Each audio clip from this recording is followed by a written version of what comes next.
Ano, paano maglagay ng ano, yung LEC, bakal na LEC ito. Kasi yung gusto mong palitan bakal yung ano kasi nahina ka.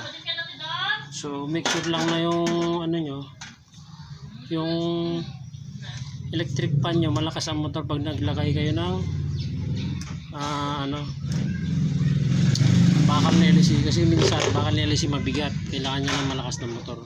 Yung 70 watts pataas, 70 watts pataas, kayang-kaya iikot yung bakal na LEC. Ito yun. Ito kailangan nating grinderin, yan. Ito. So ang alignment ganyan, no. Dito, kailangan nakaano dyan, no.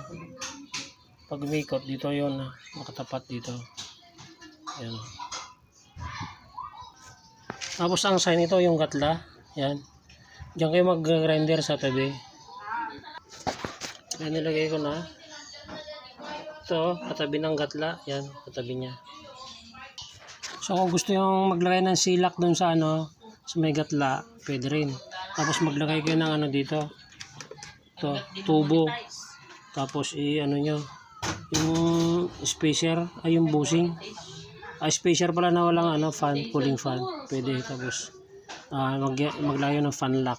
Yun lang, ayos na yan.